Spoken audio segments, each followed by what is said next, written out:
use a. Yep, you can use it. You can use the computer while the class is going on. Can I? Oh, yeah, do it all the time. So. See?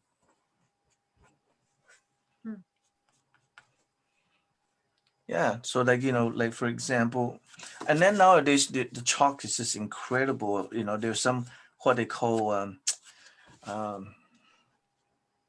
can't remember how they describe the chalk, dust free. Like this one must be dust free because it's very compact, right? And so if I were to put highlight here and there, but I'm going to show you both, using this chalk and also using gouache if you have gouache, right? But yeah, no, I'm not even quite there yet. So I have all my stuff here, and it doesn't matter if you can't get the white, wait till later, whenever you have. Hi, Lucy. Lucy's Hey. here. Right? I'm here. How did you get that page to be orange like that? Oh, I was telling everybody that I didn't have paper, so it was a white cream paper. So last night I sprayed wet, and then I happened to have some ink. I have various colors of ink. Then I found this is a burnt sienna. It's very orange, and I just drop it on there with a brush and just smeared it around, and then just like watercolor. You can use watercolor if you want, right? And then what I did was last night I let it dry a little bit and it curled up a little bit. So I spray water on the back, and then I put a cardboard, a board of some sort on the floor with a suitcase on it. You want weight, right? You want the weight on it so that it's so then when it it's pressed up nicely and flat. So yeah, I bet tea would have worked, right? People yes, always die yes, paper with tea. Yeah. yes, I was thinking of strong tea or coffee.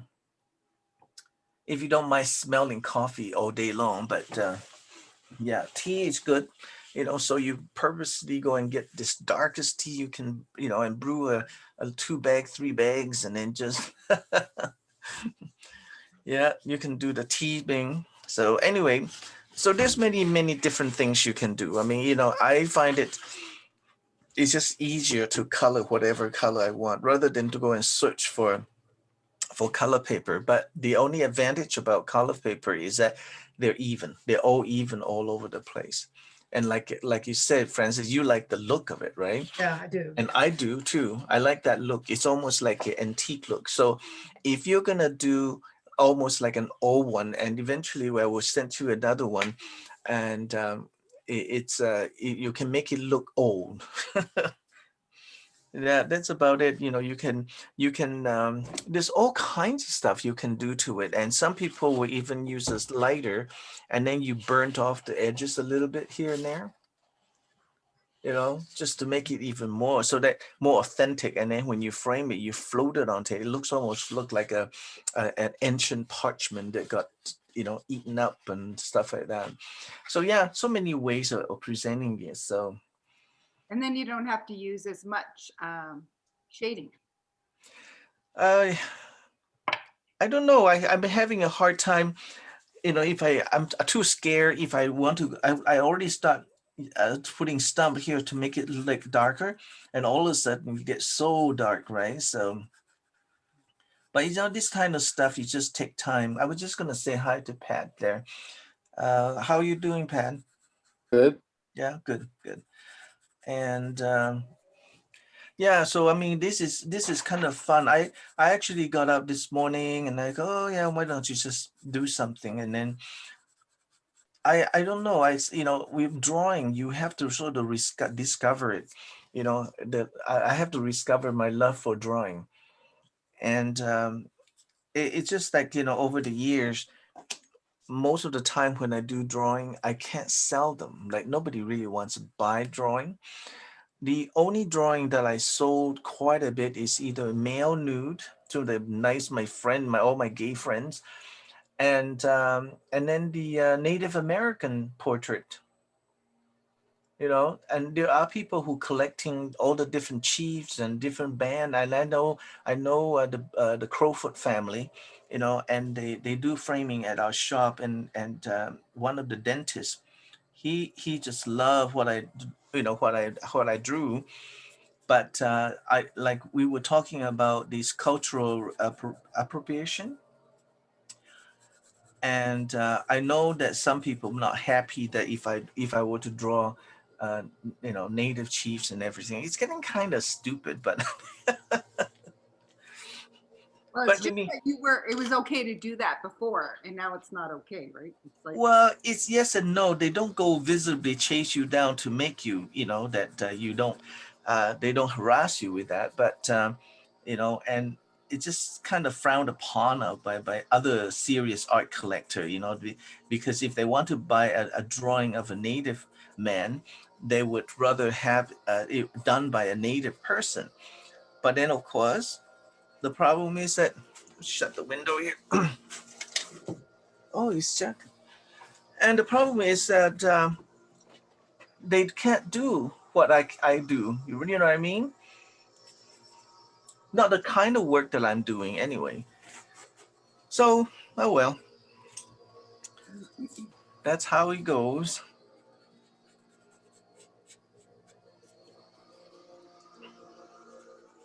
So yeah, I'm just gonna slowly do this, and then we'll talk a little bit about. So now you know how to stain paper. You know, you can try different ones, and because you guys are all really good already. So So Willie, with yeah. the tea and the coffee, you just paint it onto the paper? Yes, you know, this is how they forge a lot of the old documents. You just brew really heavy tea, mostly tea, and then the calligrapher they do that a lot. And then you Oh, okay. just yeah, and you can even have a little bucket, little flat one, or you simply boil it, or make sure you don't make it too much water, and then you just pour it on top of your paper Oh, okay. and stain it. Yeah, and sometimes people stain it evenly, but I prefer uneven staining Oh, yeah, because okay. yeah, it's just kind of like what I show you here, except that I look at my screen, I can see on the forehead here it's a lot darker, and yet when I look Yeah, at the real paper, and when I hold it up like this and look at it, it doesn't really show that much darker here. You know, it's kind of different, isn't it? yeah, I like it. Yeah, no, it's just like give you the look of this the Renaissance kind of period where, you know, especially with portrait, I don't like to draw, you know, little sunshine girl and pretty stuff, you know, and I would rather draw people with characters and stuff like that. And this one here, it's gonna turn out really nice, except that my white is not white enough. uh, but you know, I may have to end up, depends on the paper too. If it's too not enough gray, you won't see it, you know. And I know for sure that they're using chalk in the old day because they don't really treat it like an art form, right? They just kind of want to see where the highlight and everything is. So I may have to just later on use a gouache. A gouache is just a watercolor. See, even chalk goes on it, Francis. I trying to get rid of it now. It won't come off, oh, right? Yeah, those chalks are amazing. It just sits in there. So, but at least it's there. A little bit of light color anyway. Yeah. See, if I hold it up, you can sort of see it. No, I can see it quite well. Yeah. Yeah, Yeah. and some of them are a little too strong, so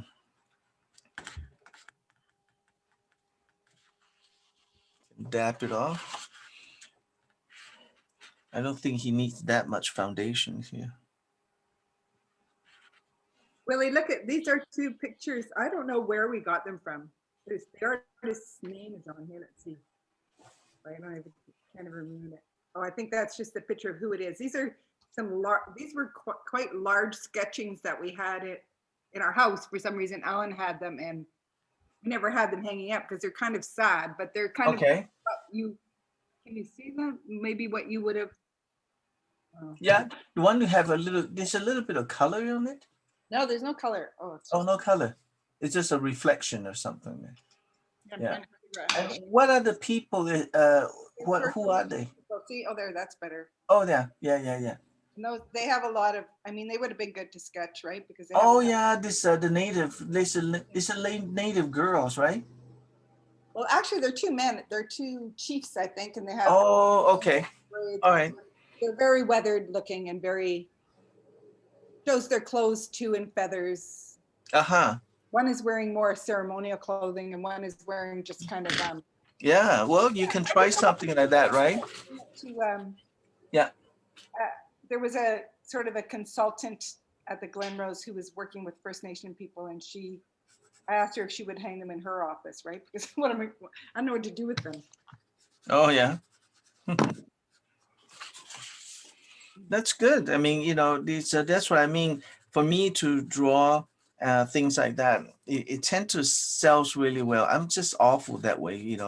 I was, I have to laugh last night. Rick was watching Motown, the history of Motown, and Gordy there. Yes, what's his name? Gordon. Gordy, Barry Gordon. Yeah. Yeah, Barry. Anyway, he says something that I thought, well, he was just being honest. That's really good. That he write music, and he at that time he was running the Motown is because he just want to make money.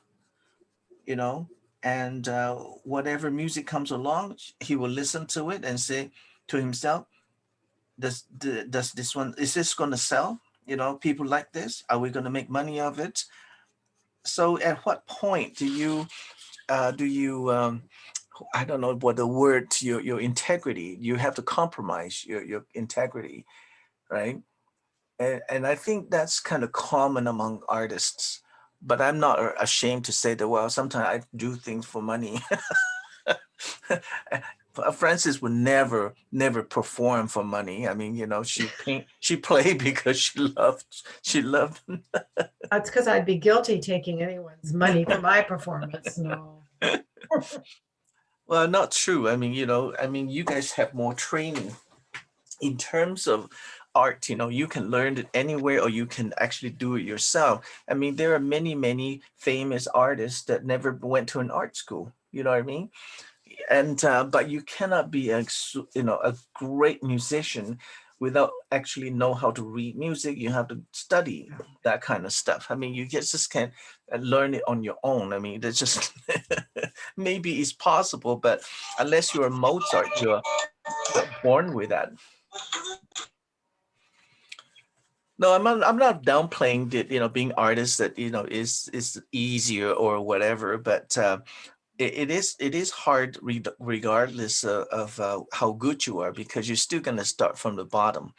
And a lot of time as artists, I mean, there are just so many of them out there. And then if you want to try to make a living, that's why a lot of artists, including musicians and dancers and whatever, you have to have a second job, right? And if you look at New York City, the place is just full and packed with talented people, all going there to pursue their dream.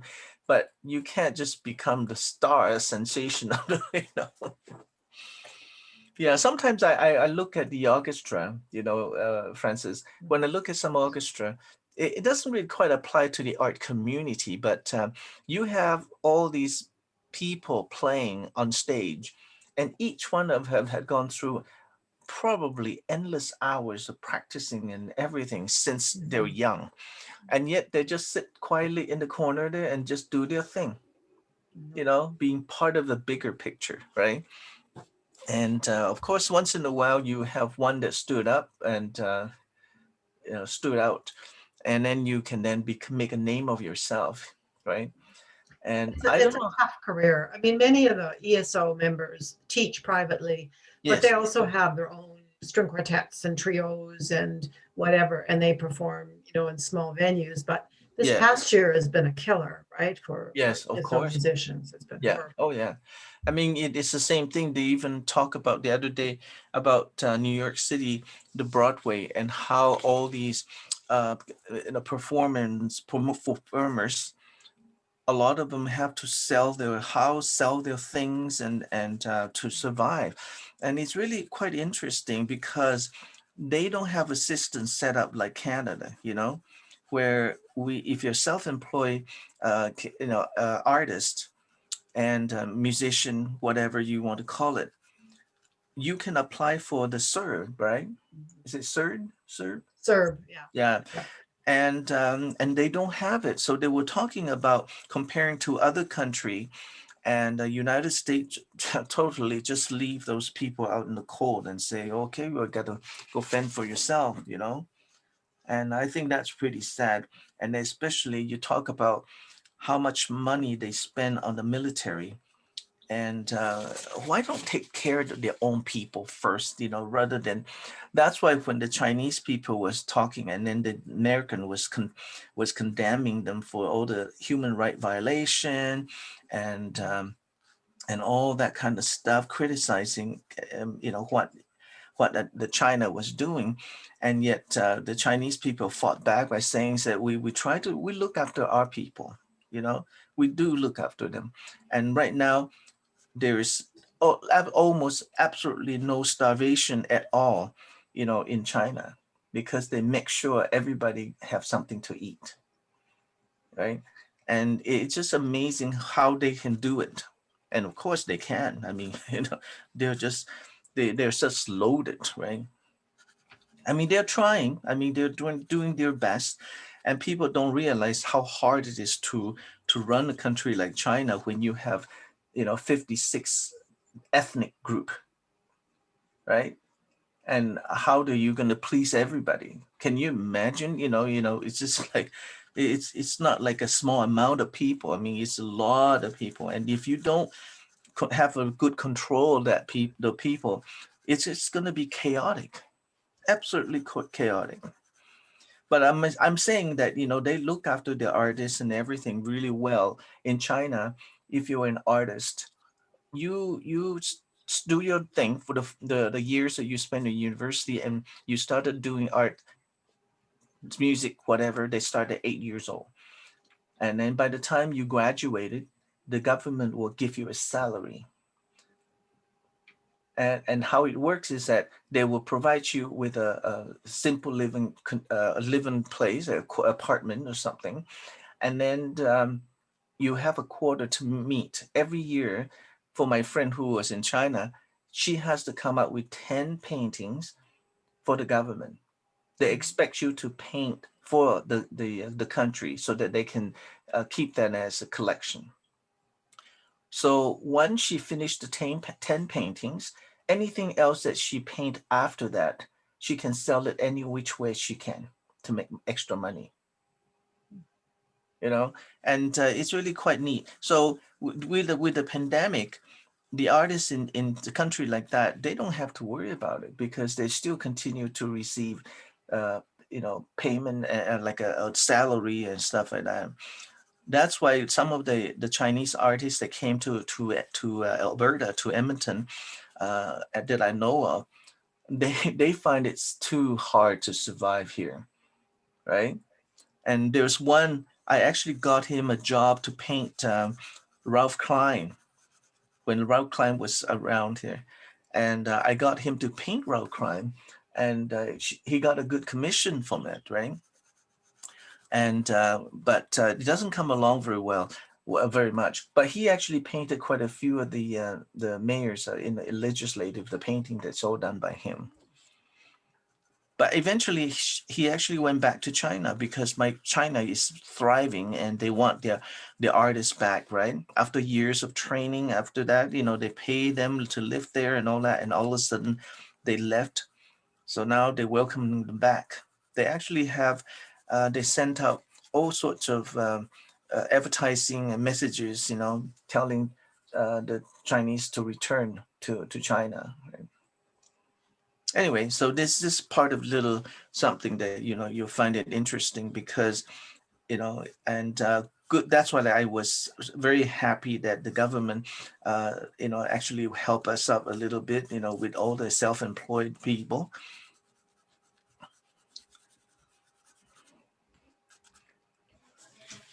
And any little help here and there is good. No, you just, I don't know, you can't really see on the screen, but it's the real color is like more dark. Like if I hold it up this way, you can see him better.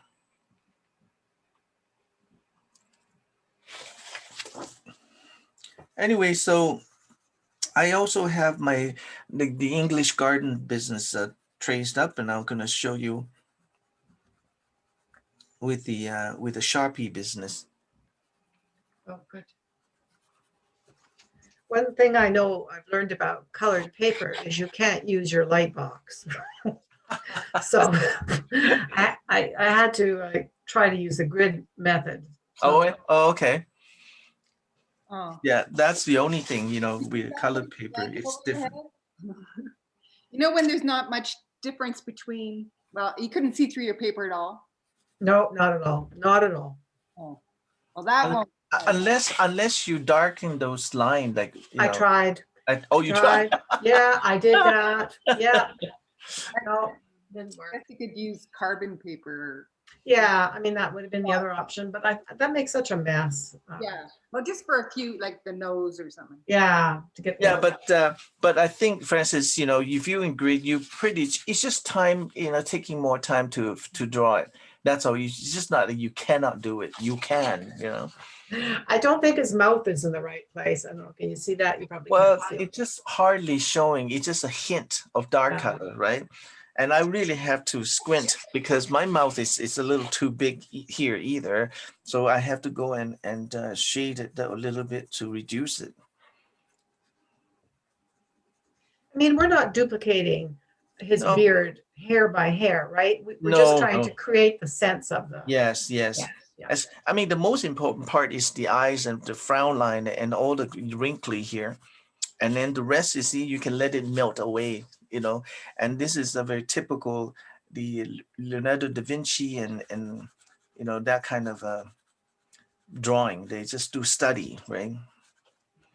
And I like it. I mean, I wish I can find somebody, my friend. I used to do some of my friend. The problem is that I know them so well, and then when I draw them, you know, I'm going, no, his eye doesn't look like this, and you know, and this and this and that. Oh, it just drives me nuts. As long as you make them look better than real life, it's okay. I normally do. I actually have a friend that I did one for him, and I straightened out his teeth. And he even commented on it. He said, "Oh yeah, I think you straightened my teeth out a little bit." You know, I don't know if that's a good thing or not. I'm not sure, but it's funny how I always wonder about him because he's a lawyer and he makes lots of money, and yet he never want to fix his teeth. I don't get it. Too busy. Yeah. But you get those Invisalign ones now that, you know, do it gradually. Yeah.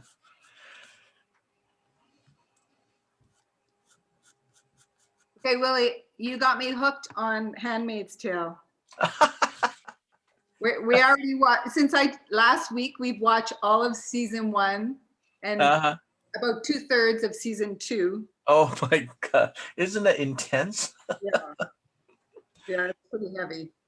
It's pretty dark. It affects your sleep for sure. Really? No, it doesn't. It makes me think. It makes me wonder about what this is going to be a real world that we're living, you know? And, but of course, this is supposed to be a kind of a fantasy, but that can happen, you know, because they never tell you what year it was that Right. when women cannot conceive, you know, and not all women can conceive. I briefly read that it was written in 1984, I think. Really, eh? I know. Margaret Atwood is just amazing, you know. So they tried to be true to her story, but they did, in terms of the modern day portion of it, they did try to update it with the cell phones and, you know, these sorts of things, right? Yeah. No, it's an amazing show. I like it. I mean, it's scary in many ways. I find it so scary, you know. Did the new one starting yesterday, maybe. Is it? I know the season 4. We're waiting for the season 4. So I think it's starting on Hulu, but you have to pay for that, I think. Oh, I'm just watching it on Crave right now. oh yeah, yeah. You know what? Rick is really good. He can find all these things, and because the Handmaid's Tale we're waiting. So guess what? We started watching Killing Eve. Oh, Shit. Did you see that one? I've only watched one episode. Oh, I've watched a few and I gave up. It's just amazing.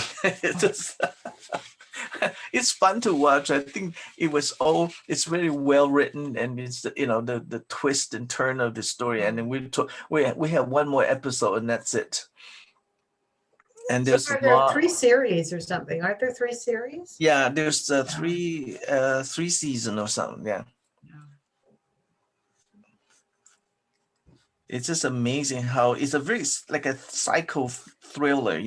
It's almost like a study of human, this abnormal behavior, right? Because she has no remorse whatsoever. She's a psychopath. Yeah. But anyway, we have to entertain ourselves. I mean, right now it's too early to garden, and I'm so disappointed yesterday. Waste of another day of cold weather. Yeah. Yesterday was very dreary.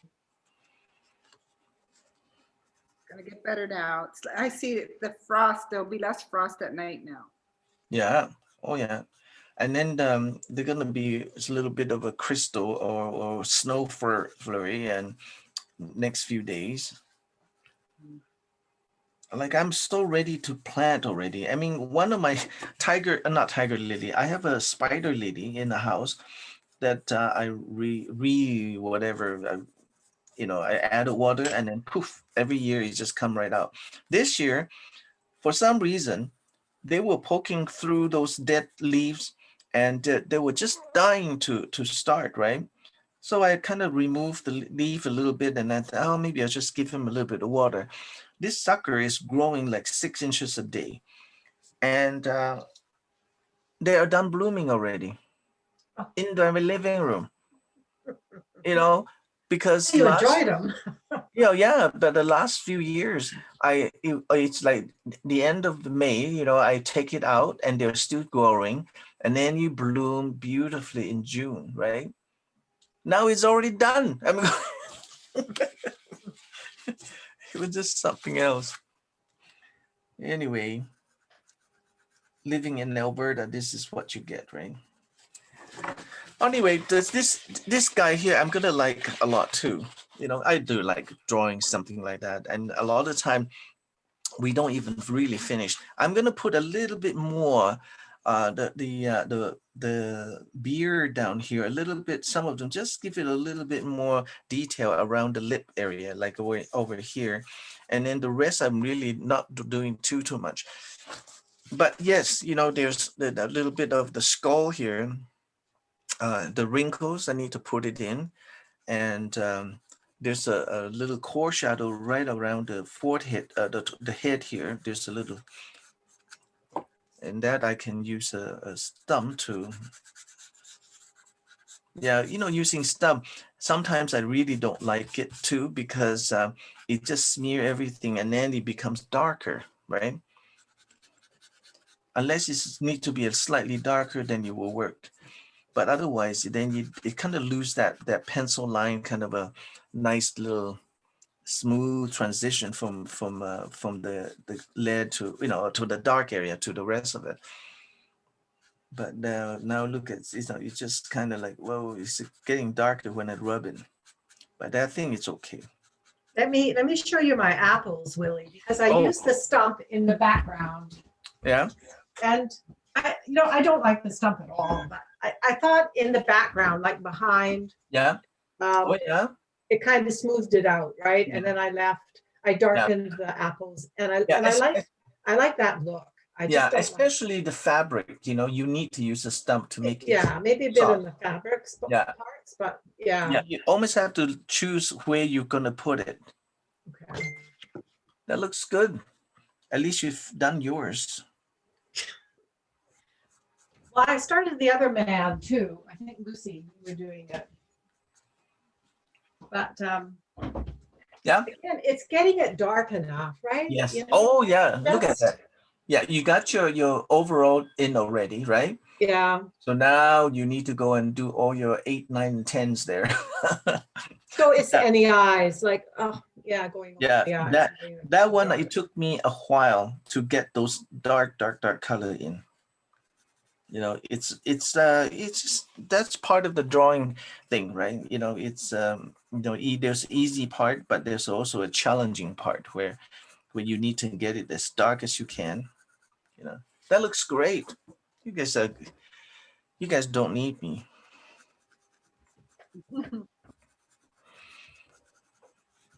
What about you, Pat?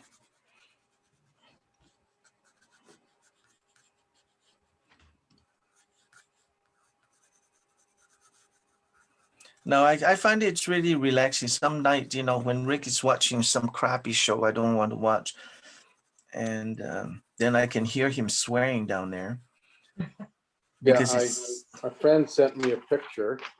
yeah. He Where are was you? playing a joke on one of his buddies. Oh yeah, So then I drew it.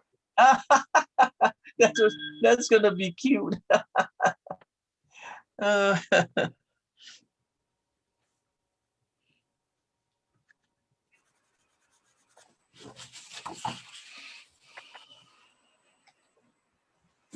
yeah, no, I this time of I year, did the flower pot. yeah. Let's see. Oh yes, you did the leaf thing too. That's good. Oh yeah, that's good. Yeah, And then I and then did the man you're doing, but with a red pen. yeah. Oh, okay. It doesn't look as good, but Oh, you just try different ways, right?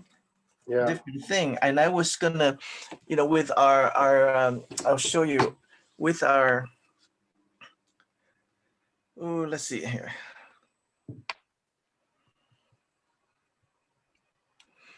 With our acrylic class, we were doing portrait with multiple, like this. This is one of them appear in the Time magazine Oh, cool. with George Floyd. Yeah. And Yeah. we're doing a tiger, and we're doing some animals, and then we're going to do people by using all these different colors in acrylic. And Oh, again, yeah. that's another way of doing portrait, right? And you've seen this a lot of. This is almost like a very contemporary pop art, and young people love it. And it's actually a long time ago. It started with Andy Warhol, with Marilyn Monroe and Elizabeth Taylor and all those people. Remember yeah, and it's making a comeback now, with this kind of portrait.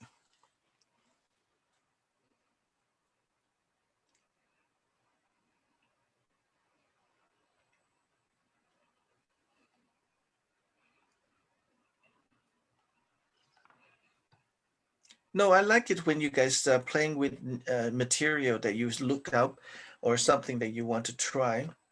It's always fun to do that. Yeah, no, I think my drawing here too, my eyes are slightly different than the picture. And I don't need to look at like the same as the picture, but as long as it has a life of its own, that's good enough.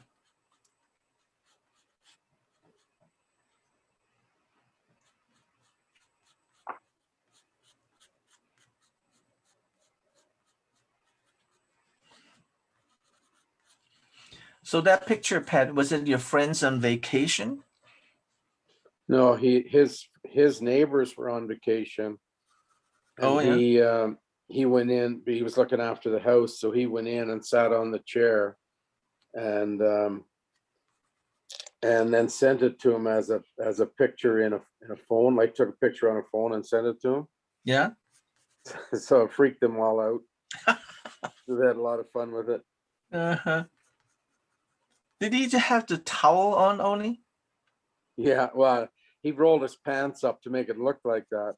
Oh, I see. Yeah, did you tell you? He just had an operation, so this was he'd only been home from the hospital a few days, so He went Oh, over to check the house and his wife took that picture of him sitting in the guy's favorite chair. it's good. It's good to have good friends like that. Yeah.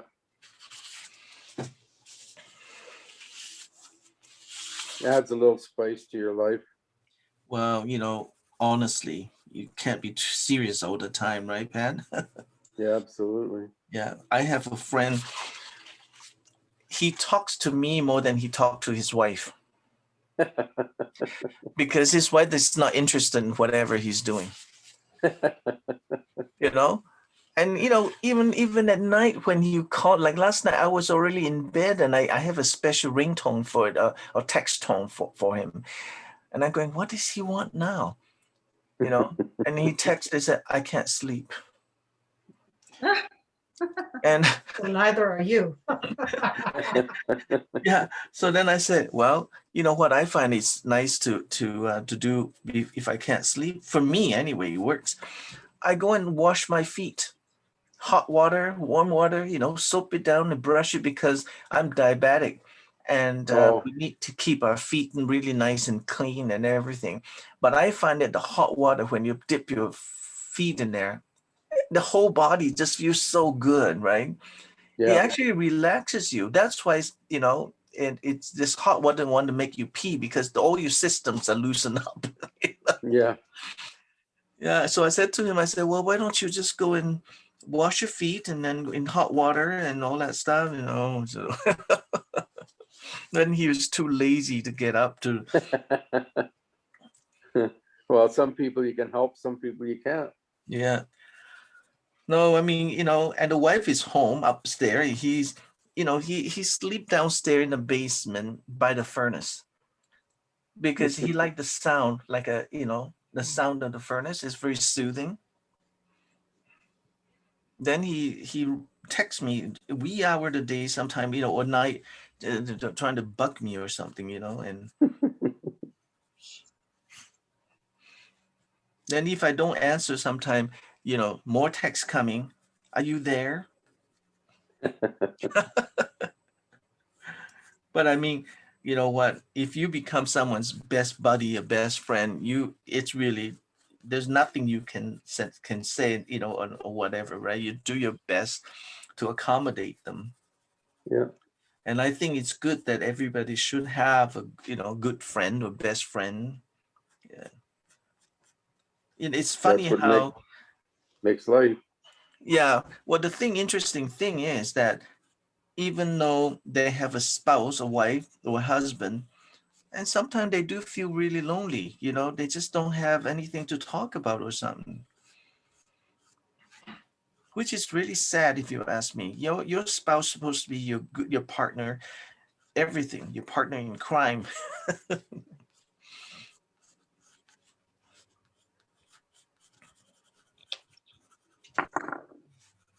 I guess people grown apart. I remember a quote by the late Robin Williams.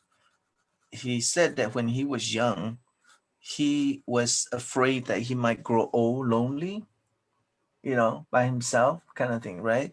So he got married. Then he realized that the biggest fear was feeling lonely when you are with somebody. Yeah, I mean, I have to think about that. I'm going, wow, that's really quite awful, actually. You're with somebody and you're still feeling really lonely. Like, that's not good.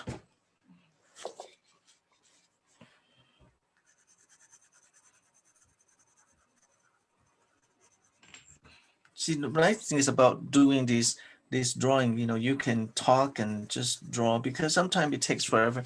And then, I mean, I'm glad that you guys already taken a few drawing. You guys can go on your own now and do all sorts of neat things.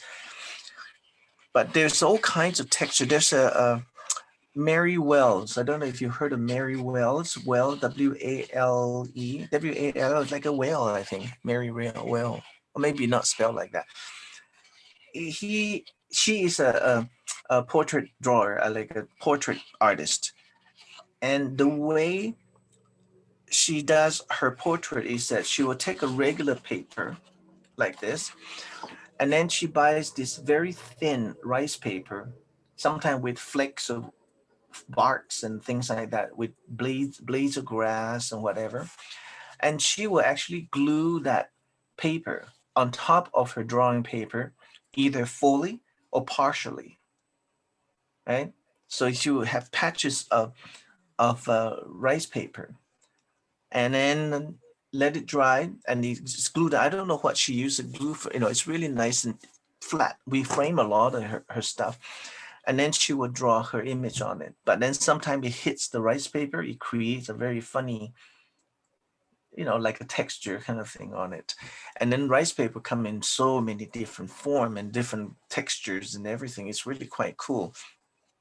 And then the other one is Terry Shaw from Sherwood Park, and she does the same thing, but she create her own texture and stuff like that on, rather than rice paper, she using a gift wrap. So it's a white gift wrap paper. She will go in there with brush, with paper, with whatever, and roller, and then put like acrylic all over the tissue paper. And then after that, she glued the tissue paper onto a drawing paper or a canvas even. And then she paint a portrait using acrylic. So then you can see a face, there's a patch of this on here, a patch of this. So it's a really, it bothers some people when when you want your portrait taken, you don't want some, piece of papers kind of stuck to your face. And here there's another something designed that you don't know what it is. So she will go through a whole bunch of tissue paper, rolling it and fingerprint it, all kinds of stuff. And then she would then look at it and tear parts of it and glue it onto the paper and form a picture. She's the one who did a lot of drawing for the cover of the senior directory. Yeah, every year she's asked to do all the senior directory for all over Alberta, but I had never seen one with a texture like that on it, because I think they want nice, good old, pictures of old people and all that kind of stuff. But yeah, it's just like to be different, right? So that people will remember you and go, wow, this is quite cool. So yeah, so you don't need to limit yourself to just regular drawing paper. You can do anything you want. And the other artists that I know, it's really quite cool, but I never tried it. Now, rather than just a drawing paper, you use newspaper. Yeah, so he would go to Chinatown, and you know how they always give those free paper, and he would tear them out, and then sometimes the whole newspaper upside down, and then he glue it onto a nice stiffer board, and then he would do a portrait on it. So then you can see that there's Chinese character coming through your face and everywhere. And occasionally, if he wants to cover some parts of the face or whatever, then they will use acrylic to cover and highlight or whatever. So then parts of the calligraphy or the words will be covered, right? Mhm. And that's pretty cool too. I like it. Have you seen the tea bag paintings where people use the tea bag to do, I think it's watercolor? Yeah, I saw a student did it, but it's not quite painting. She But very collected. intricate. Yeah, this tea bag one it's not even a painting. She drinks a lot of tea, so she collects all the tea bag and flatten it out and then let it dry naturally like that. So then you got your pink ones, and you got this a green tea one, you got all this, and then she brought them all into my shop and have it framed. So we have to hot glue the bag. So then you can see this picture. It could be a 20 by 24, and then there will be rows of tea bags, in different colors. And it's quite neat after you frame it. It's like a little abstract, from a distance, you don't know what it is, but you have to come out close to it and go, aren't these tea bags? I guess just about anything you can make turn into art, I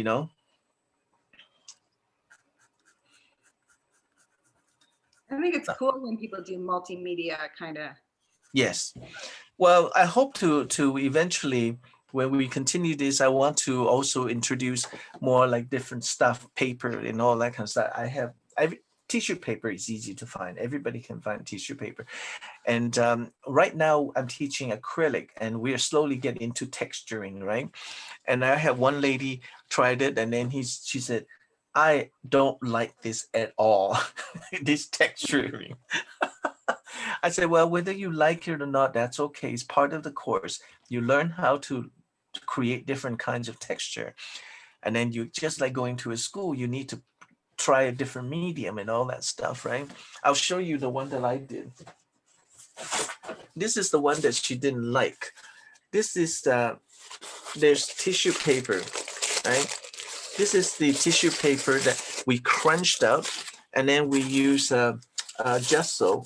You know, you paint on the canvas, and then you put it down, and then use a glove, and then you press it down.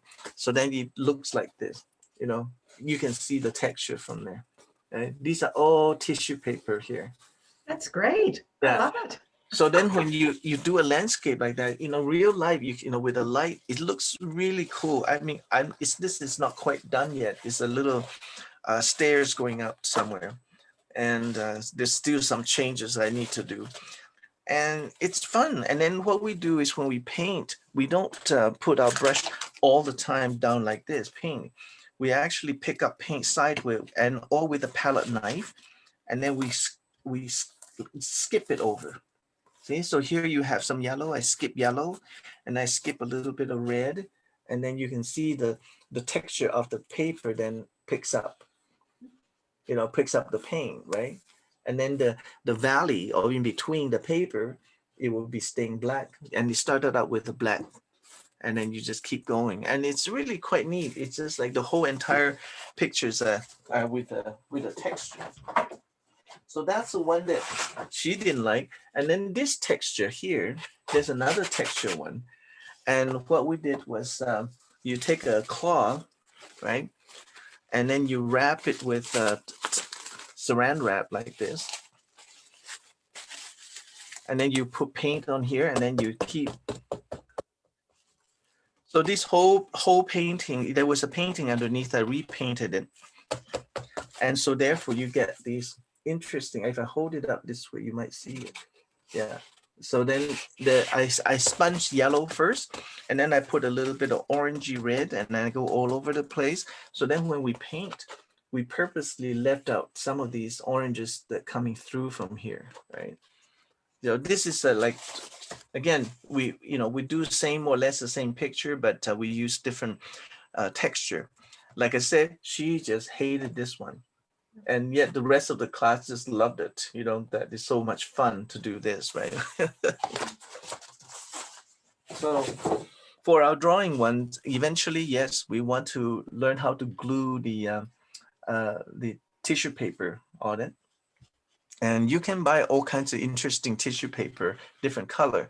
But the only thing that is different on some of the tissue paper, gift wrap almost, is the Christmas one with a little sparkly thing in it. Oh, yeah. Right? And I'll just show you.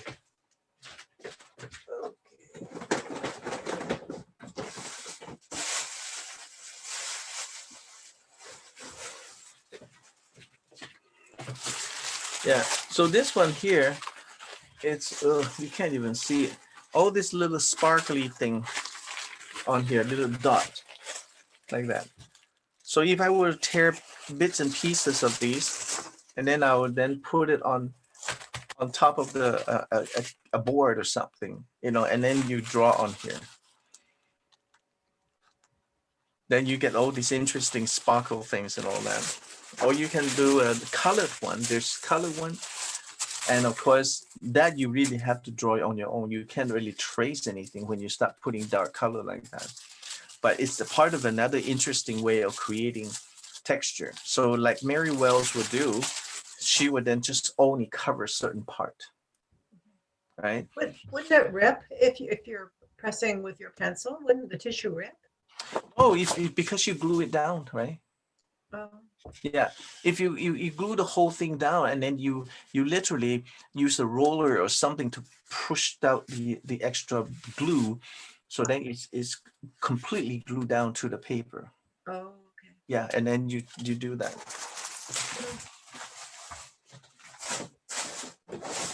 But we're using the acrylic. It's really quite fun, you know. It's just, and then you got all the sparkles, everything, everywhere. Okay, so I'm gonna do this a few more minutes, and you guys already know how to do this, and just taking your time to. Yeah, I have a problem with the mouth here too. He's a little off here, so let's fix it up.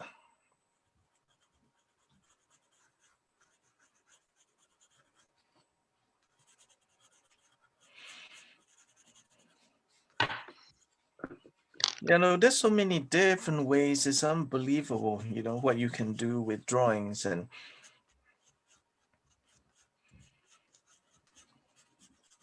so then with your drawing, your painting, Francis, you're like multi-talented now. No, not at all. Not at all.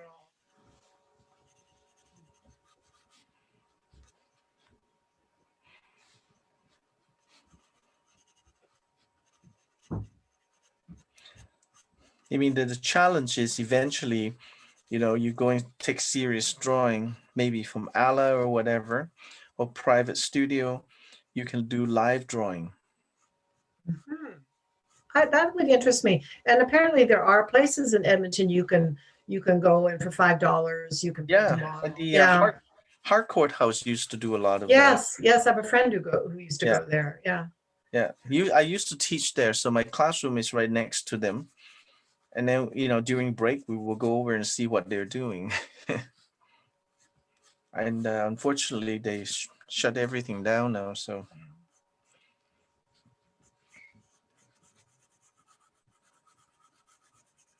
but you can always get your husband to pose for you. So,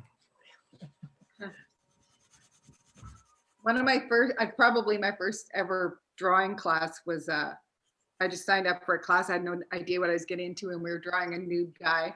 He had a cigarette in his mouth, and the ashes were dribbling down his big round belly. And I thought, oh my God, like, and you know, they're just saying, you know, just like be free with it. Like, this was back in Toronto. Be free with this, you know, just sort of get the gist of the shapes and everything. I'm just like going, oh my goodness, this is like, I have no idea. This is not going to work out very well.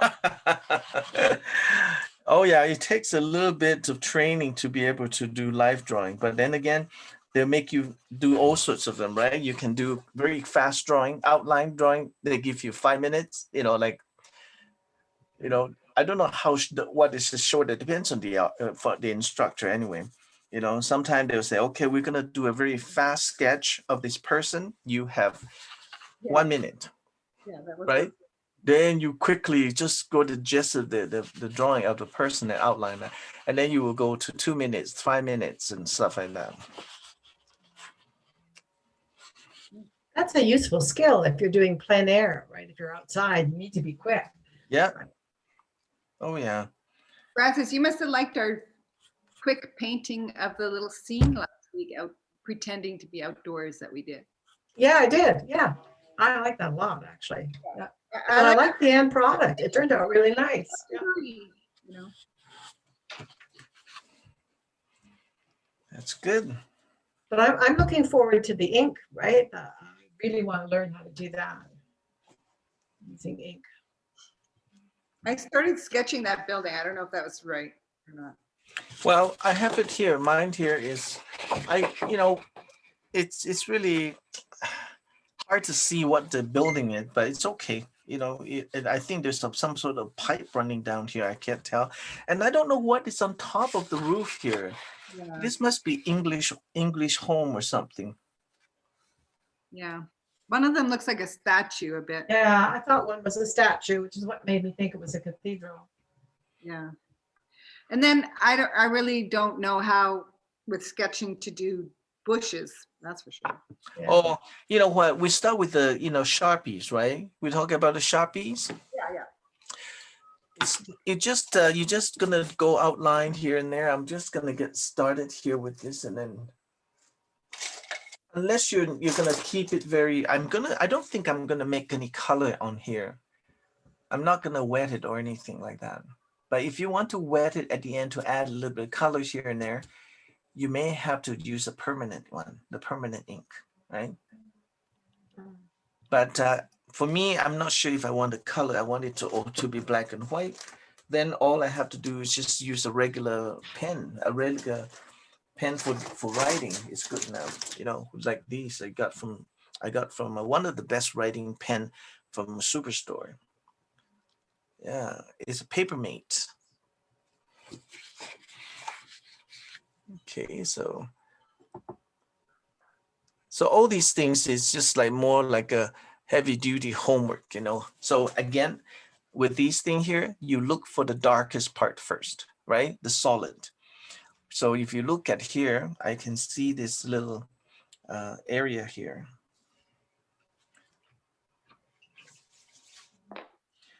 But one thing about I'm gonna do Sharpie as well. It's the Sharpie it's easier because it's almost like a felt tip.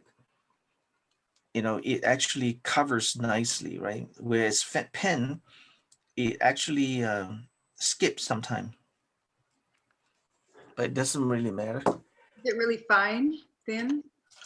Yeah, most of the writing pen are fine, and also the Sharpies are pretty much the standard or the little fine one. This one is the extra fine, I think, ultra fine print. Yeah. So you see, it's a felt base, so that it's easier to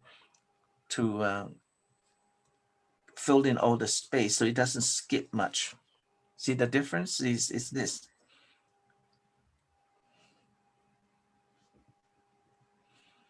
So I just have the Staedtler pigment liner. Yeah, That's gonna, okay. that's good.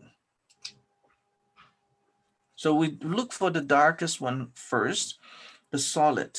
Again, there's solid, and then there's some of them are just simply line drawing, and then some of them you can dot, like pointillism. Some are cross hatching, you know, depends on what you like. So for example, right here, right next to this house here, I will have so a little circular, and then we can actually later on use a pencil to shade again. You see, you know, you can either leave it just ink, or you simply take a pencil to shade, and I like that. And if you do Sharpie like using this, if you want color later on, you can do color, right? So for bushes like that, you look for, again, the darker color, and the darkest color, let's say a little bit here. So then what I do is, rather than just single layer of wiggly like that, I go over it one more time, and then all of a sudden, see, it's darker than the rest of them, right? Yeah, and then of course there's a lot of little flowers, so I'm gonna draw out the flower first, and then you go behind the flower, and then some area here you can dot, you can do wiggle, you can do just about anything, just whatever works. So it looks like peony in here in front of here. So in order to show up this peony, you need to have dark color behind it. So here's the flower, and I mean, you can change it, all that stuff, it doesn't matter. But last week, did we talk about abstract drawing? No. No? Okay, so today I'm gonna also talk a little bit about that, and then, you know, something that you find it really interesting. Again, I mean, it's not for everybody, but it's a really neat way to do. Kids are excellent with that. All the kids are so good with that. When I do it in school, they just love it. So you see how you just keep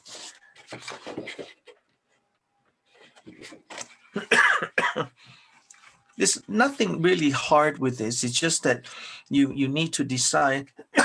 Excuse me. For example, the slab here, you know, I don't know what you call it. It's like beside the stairs there. And then you can, one of those, you can actually go and cross hatching, you know. full or it doesn't matter. And then in between the cracks is darker color. And then of course there's a crack here again.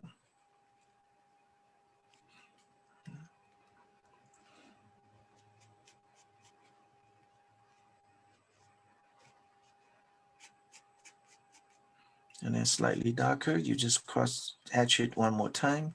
It will or closer, then you get darker one. And then here, use a little bit of a rock here. We can do dot, dot, dot. This one have a little dot.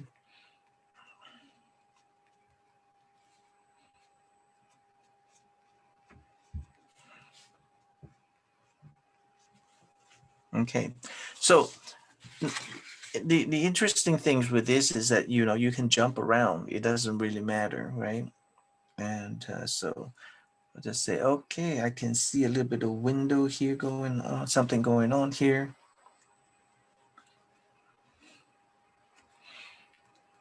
So here's the window.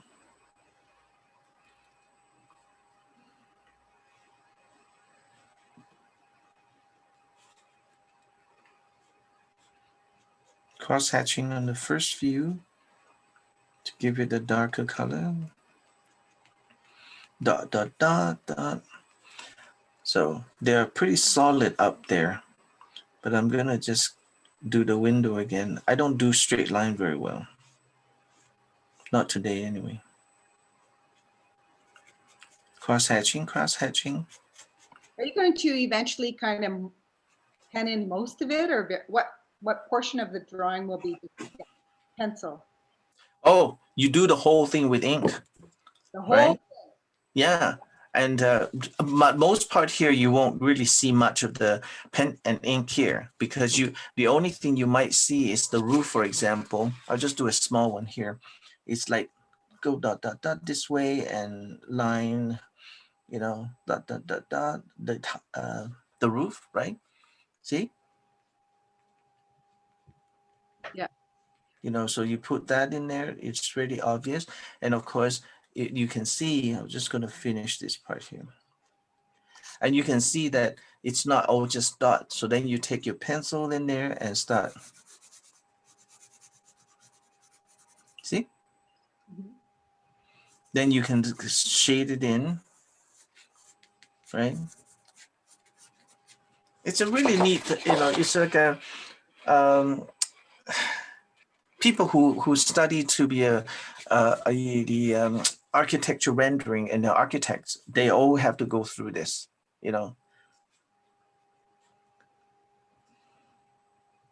Yeah, so you go and look for all your solid first, and then the rest you can just have fun. I think this is way too big, so I'm gonna reduce it again.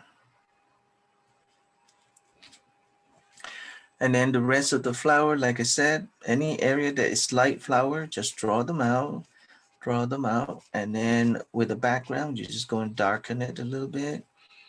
It's just work, that's all. I mean, you should always remind yourself that this is just a fun kind of an illustration, just thinking that you're sitting in a lawn somewhere and looking at your newly bought castle.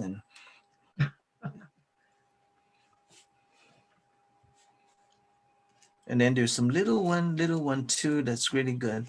And it's almost in some way, it reminds me of the Zentangle, right? What's that? Yeah, what is that? The Zentangle? Oh, I thought you guys all know what Zentangle is. No? Okay, but it's really popular at one time, but in the early 2000, I think, whatever.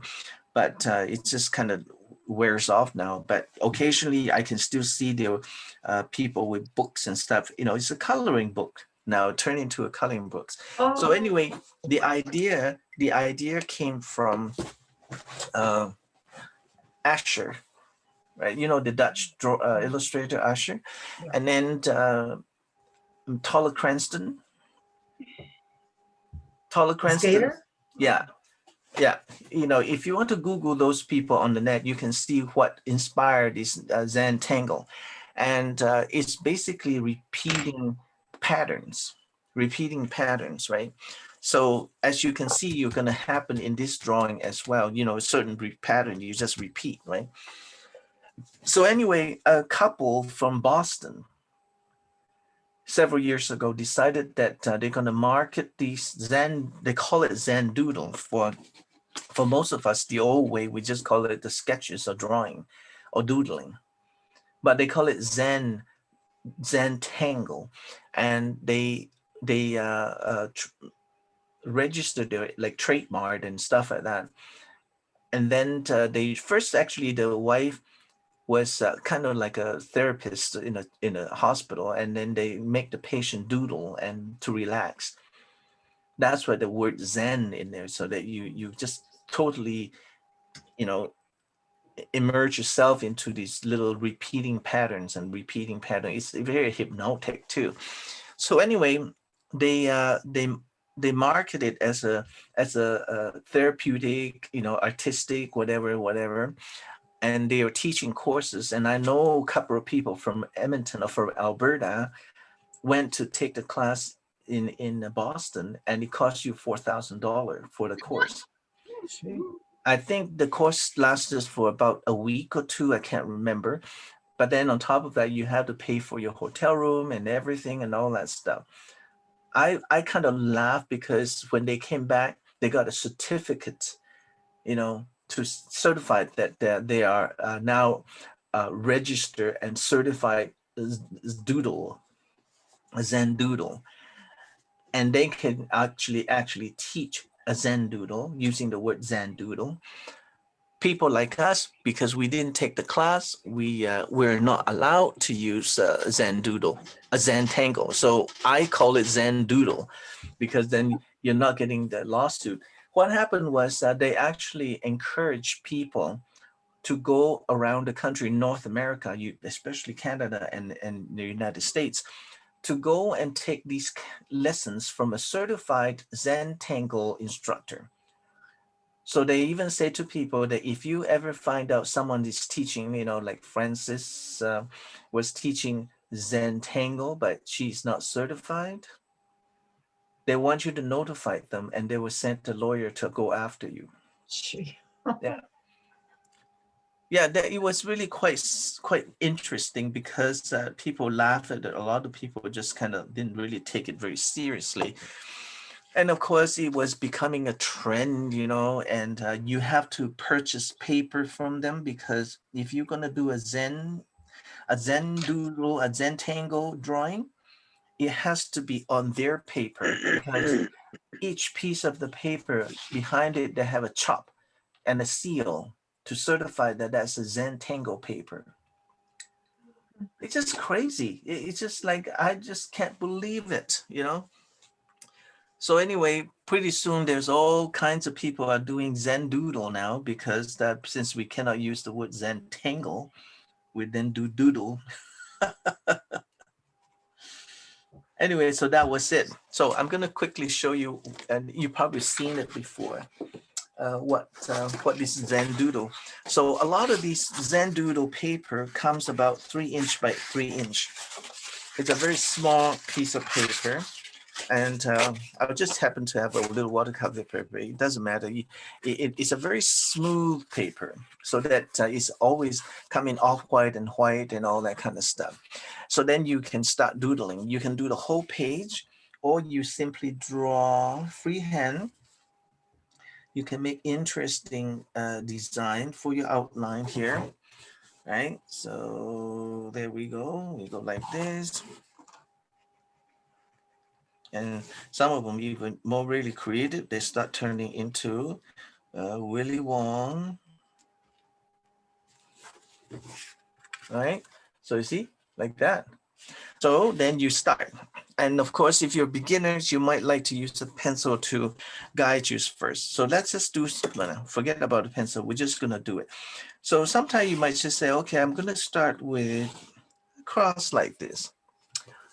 You can't even see on the, you know, it's reflecting, right? Mm. Okay, I'm gonna turn it this way. Can you see it now? Yeah. Yeah. Okay, so then you go and say, oh, you know what? I'm gonna start with this little triangle here, and then I'm gonna go.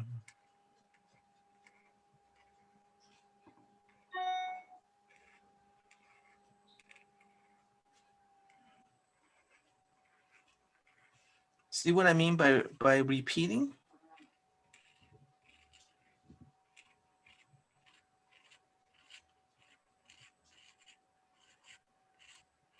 You've seen that in various art thing that people are doing. Yeah. So then you might say, okay, now I'm gonna change into different pattern. I'm gonna do big circle and then little circle.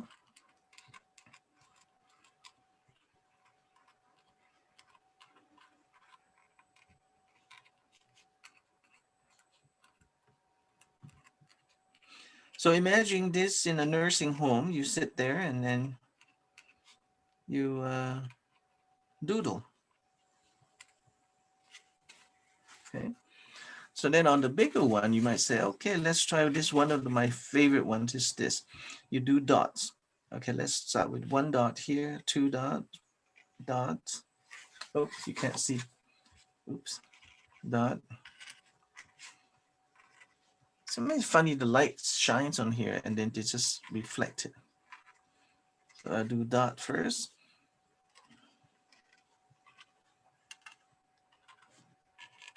Okay, so then you go and say, okay, now I'm gonna go from underneath here to go up, underneath here to go up, underneath, up.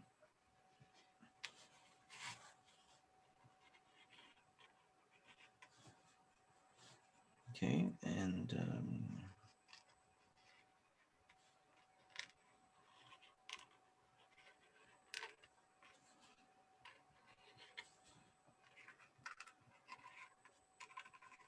imagine spending $4,000 to learn to do this. We don't even like the end result. I mean, it just You know, is. and then you go the other way, and then you go.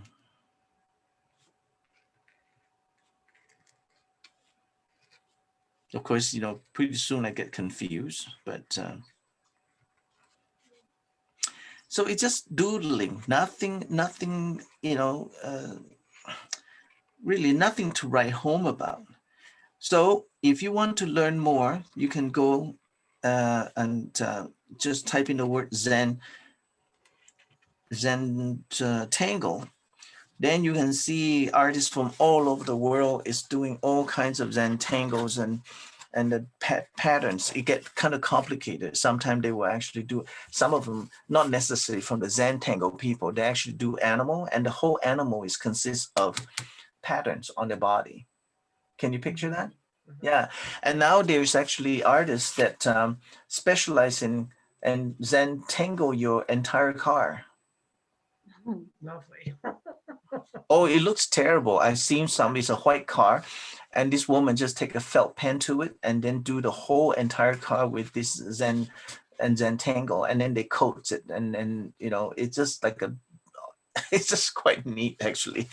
And my friend Sally, who is a teacher as well and an illustrator in Red Deer, she does it on those chair, the lawn chair. What do you call those chairs? Like Adirondack? An Adirondack chair? yeah, it's, I think something like that. I always thought it was a Musco something, something. Muskoka. Yeah. Muskoka. Okay, is that the same? Same thing, yeah. They're found in the Muskoka area. Oh, Muskoka.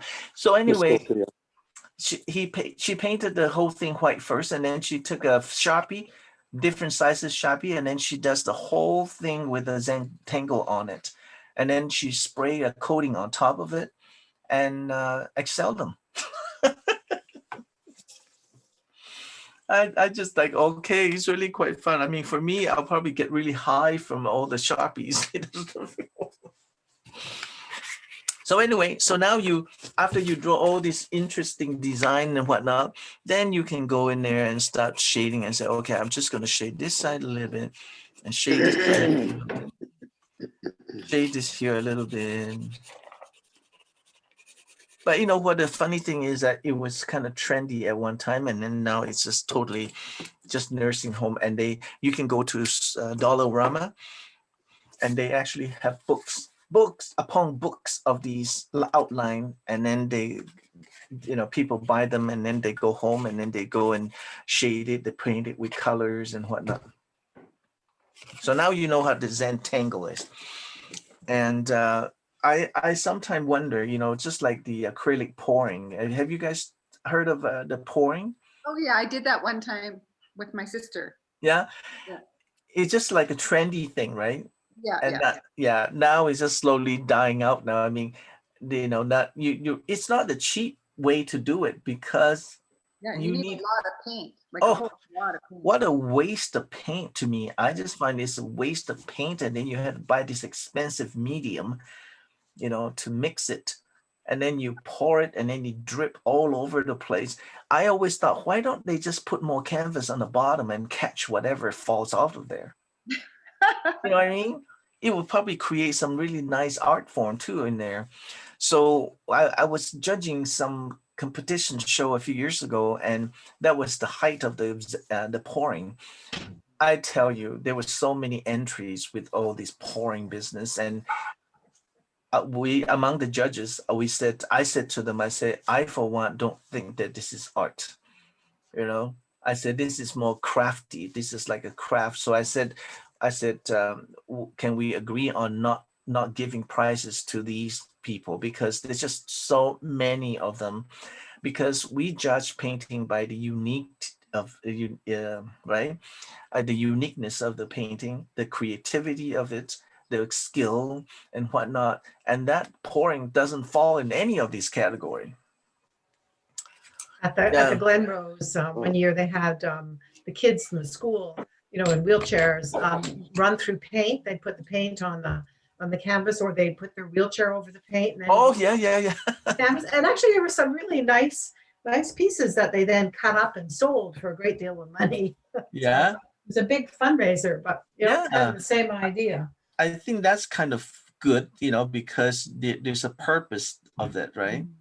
And the kids were involved, right? Yeah, It was yeah. fun, yeah. It's supposed to be fun in most cases anyway, but when they take it too seriously, like the Zentangle people who want to sue people and all that stuff, I'm going, oh my gosh,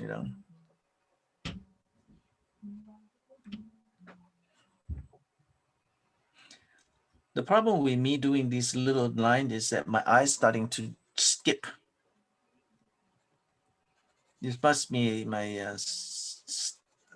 stigmatism. But anyway, you don't have to make it perfect. Look at, I'm just gonna quickly cross-hatching, dotting, and like doing all these interesting things here for the window, and go dot, dot, line, dot, dot, cross-hatching, dot, and then you bring up the whatever's in front. There's some little flower growing there. Yeah, and then this part here, the line disappears, so we're gonna dot it. And so this is more detailed than sketching, right, Willie? If you were to do a Oh, yeah. sketching. It's form. like that's why the paint and ink is like that. You just do detail.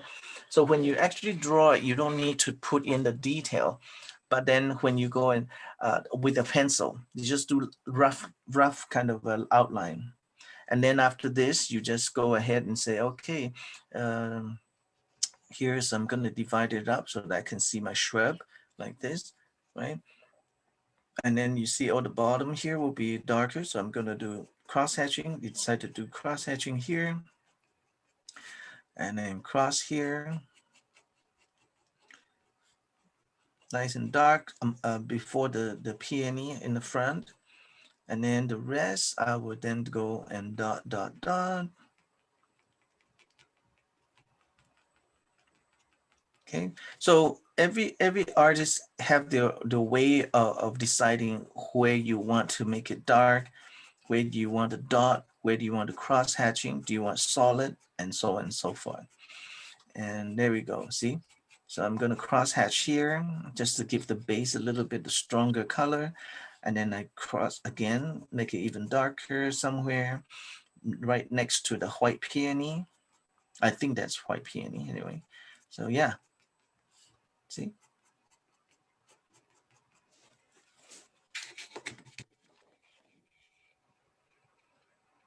Okay. You can sort of see some leaves maybe off the side of the building. Oh yeah, those are really fun. I already did one, so I'm repeating like almost like a Virginia creeper Yeah. type of leaf, right? So then you just go and 1, 2, 3, and then you just keep going. Oh, maybe here you see a little bit of funny one. You know, they don't always have to be the same. And then you got one here, here, and that kind of stuff. And then some of them just single little one, could be a different kind of, you know, different leaves. So you do that first. And then when you're starting to meet up, let's say we're doing one here, let's here. There's another one here, another one there, another one. Then you end up with the back, it will be dark. Yeah. Again, right? It's gonna look really beautiful when you find the time to do the whole thing. I'm already tired. I'm already Huh? done it. Oh my God. There's no forgiveness if you make a mistake. And oh, sure it is. You know, you can't tell. Right? You can't really tell. You just keep going and okay, here more second shrub up the top. I'm gonna crosshatch here, here, here, here, here. And of course you crosshatch more, then it becomes really nice and dark in between. And see, now you can see the separation of 1, 2, 3, and now this one, last one, you know, cross-hatching here, here, here, here. As long as you don't leave them to too much of the glues or whatever, these smell for the Sharpies. See, like that. And then some of these can be quite simple little, you know, and then dot if you want. Put a little dot here. We have to imagine our negative painting. Yeah, yeah, this is exactly like the negative to the back. You just need to make sure that it's darker because I want to bring out the flowers. So just go in there. Right, so then just a beautiful flowers here, the peony as well. So they might have some leaves, you know, see, do some leaves here. And then anything in between, just darken it up. You're gonna love this. I mean, you have seen drawing like this in a lot of illustration books and stuff like that.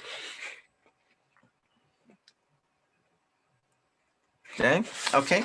So yeah, and then of course, you know, on the front there, you can just create your own foliage if you want to have, like say, heart shape, regular leaf shape, half a leaf, you know, more heart shape, and stem coming out here. There's another leaf here, a smaller leaf there, tiny little one there.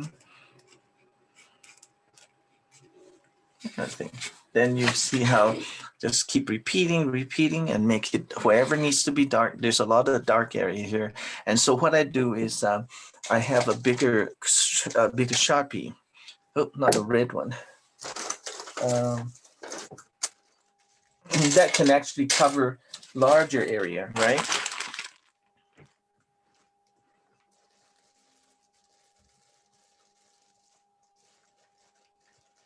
Yeah, see, I have this big one here, slightly bigger one. So for example, if I go in here and say, oh yeah, here, there's this beautiful shrub that grow in this way and the dot go like that.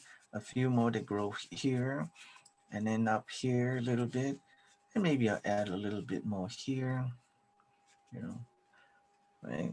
So then this area here will be nice and dark. So I'll just go ahead and using a bigger Sharpie because it's much easier to cover, but you don't need to cover the entire thing either. You know, you can just leave out some, right? So you see how it continue all the way up to here, maybe some leaf showing here. Then you just keep going. So the bigger ink make it, will cover faster that way. And then here's the rest of the plant that's going there. And continue on. And then occasionally you leave a little sky hole or a little leaf, flowers, whatever you need.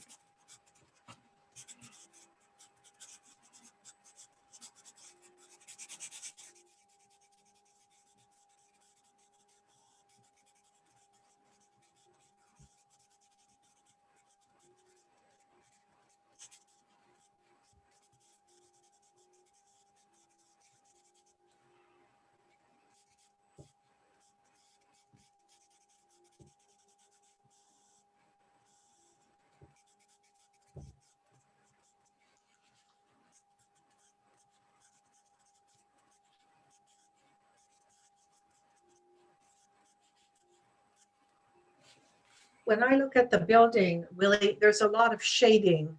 Are you going to cross hatch that or would you use a pencil for it? I'll use a pencil, and but you can't, you can do it just about anything. You're talking about the front here, right? Yeah.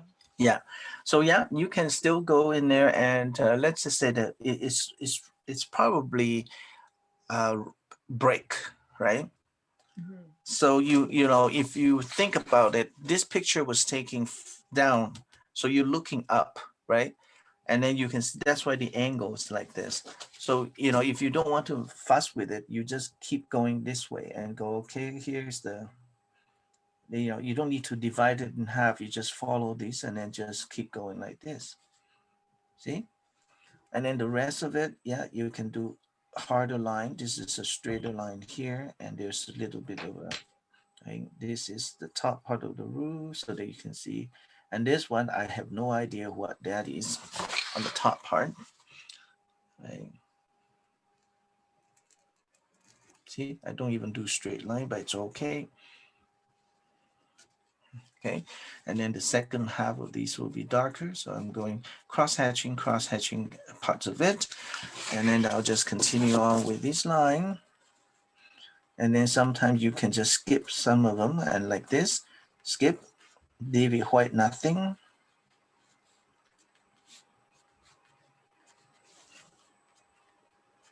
Can you see though?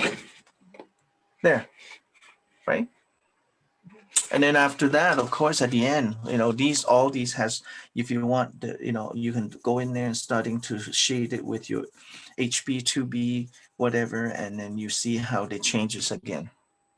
Okay. And all this area here and in front, including this part here, there's a lot of dirty looking kind of a, so then you go pencil, pencil, pencil, pencil. Yeah, if you take your time, Francis, it's gonna look really nice because you already can see the contrast here. This is nice black and white, and it consists of all kinds of interesting things in there. Yeah, so I'm sure it's easier to find a Sharpie. This one is almost dead, but yeah, so go in between here. Cover some of these area. It's too many sky hole. That get rid of some, and reshape some of these flower here. And there's a whole bunch of interesting flower in here. So I'm just gonna smaller flower, wiggle, wiggle, wiggle, wiggle, dot, dot, dot, and nice dark flower here, and then slightly darker here. And then dot, whole bunch of other foliage here, dot, dot, dot.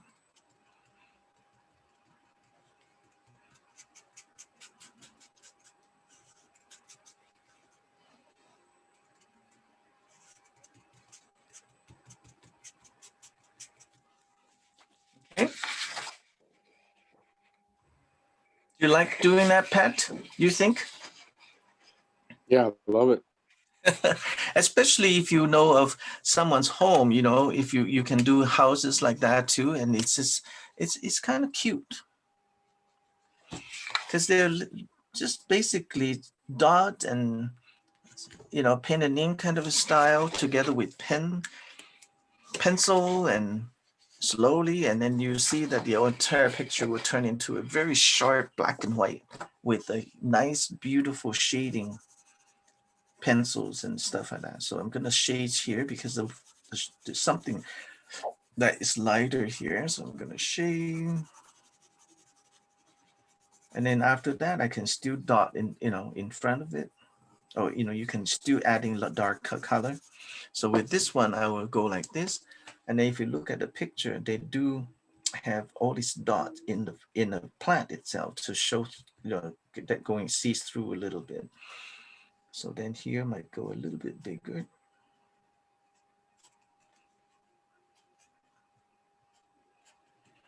Dot, dot, dot, dot, dot. See? Cover any area that needs to be more solid, get rid of some of the extra line, adding a little bit more dark color here and there. It's pretty. I mean, it's just like any area that's light, you just leave it, not do anything with it. And the building, as you can see now, you just basically do a few dots here in line, but outline them first if you want, so that you can see better. I didn't use ruler here at all. I'm just using freehand because it doesn't matter really, right? And then of course, there's a lot of interesting things up here. I have no clue what they are, but I'm just gonna wing it. Putting lines and whatnot. And I think there's a pipe running down here somehow. A little bit down this way. Yeah, it's a drain pipe. Yeah.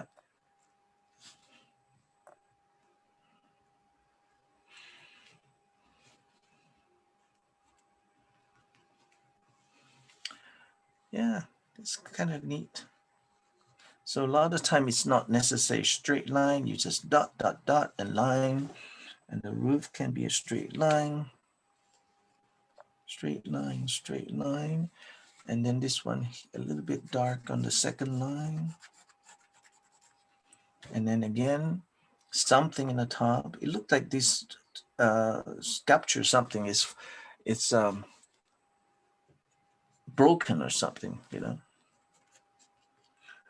Yeah, this one here, I'm not sure. I put a little like an arrow, but who knows?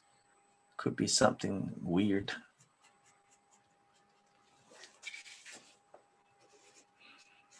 Yeah, see here? I'll just quickly draw this area here. And then you can see a little darker here.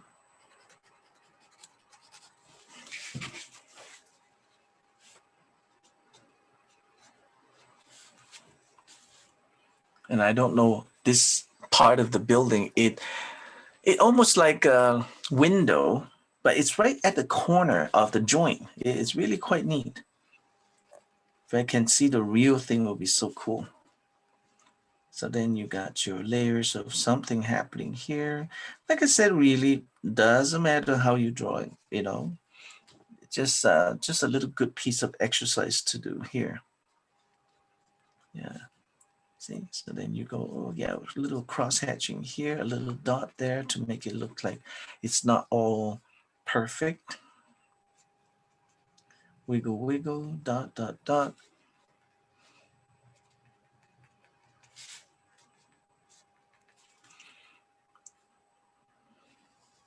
I mean, this can be done real quickly too, if you don't think too hard like that, you just go in and then like, oh yeah, there's something happening here. I don't know what it is.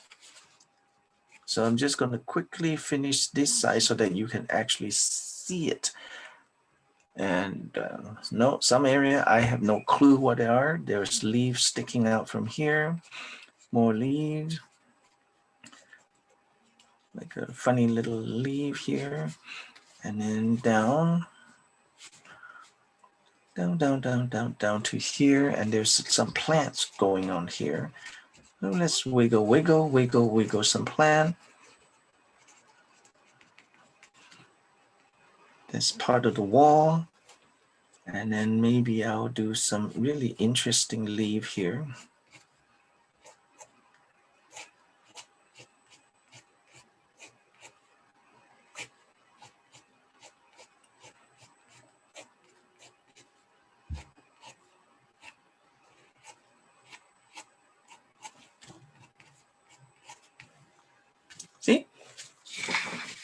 leaves and all that. And then of course, once you fill it up, then you can go in between those leaves and say, oh yeah, darker color here, darker here. And then those leaves that you just drew will pop right out. Yeah. Oh, I like this kind of leaf, so I'm gonna put a few here.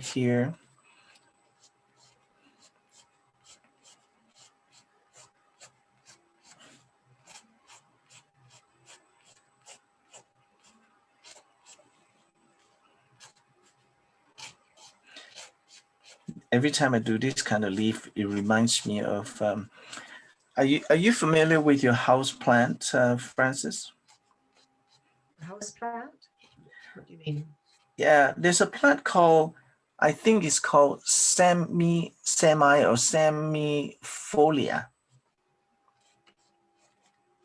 At the IKEA, they sell them, a lot of the time they sell them there. And let me see if I can Google one. I tried to get it, but they're so expensive now. All of a sudden, there's a new one coming out, and the leaf is not green. It's actually more like a burgundy. And I know friends who are crazy about houseplant. Okay, semifolia.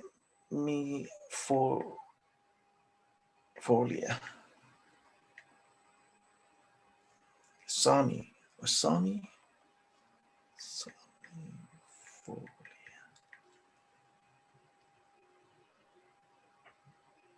I can't even spell it right. I don't know what it is. And sometimes this plant name, it doesn't even, they call it something, but they don't have it.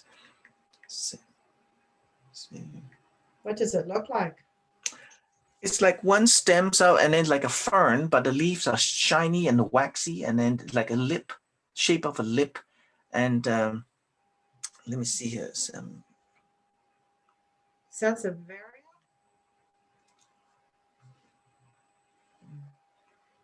Zami is SZZ. Okay, I got it here. Let me find a plant that's big enough that you can see. Can you see it? Yeah. You have seen this plant, right? Maybe another fuller one, older one, fuller one. See? Oh, okay. It's like very succulent stems, and then the leaves are not like fern, but they are both sides of the leaf are up that way. You've seen them before. I mean, it's a zami. It's like a Zamifolia, zamifolia, and underneath is like a tuber. It's circular. I don't think So- I have seen them. Huh? I don't think I've seen them. No?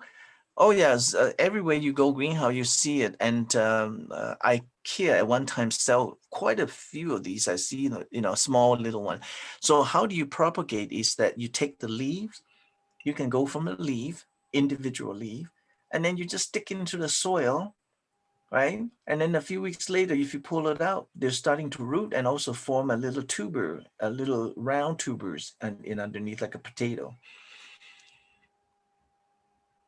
So they get And quite big, do they? they're easy to grow, and they don't need any light, so people buy them and put it in the house in the corner somewhere, and they just grow huge. Look at this one. This one is in someone's home, right? Yeah. And this baby one, and then this big one. Anyway, it's I love the plant, but then I'm going, where am I going to put it? Okay, so I'm getting lazy here. I'm not gonna do small one. I use my big giant one to do big leaf, small leaf.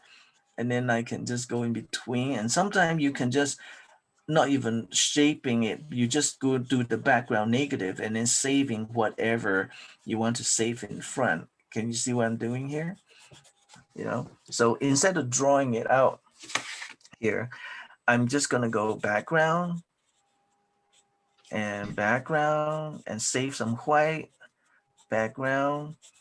And then voila, you got the leaf there.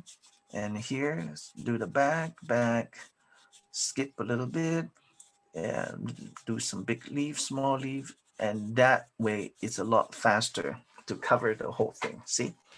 So continue on to down here, all right, see, here.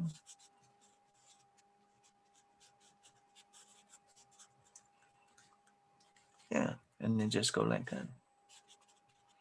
And then of course, if you want to really show some big leaves here, draw them out first.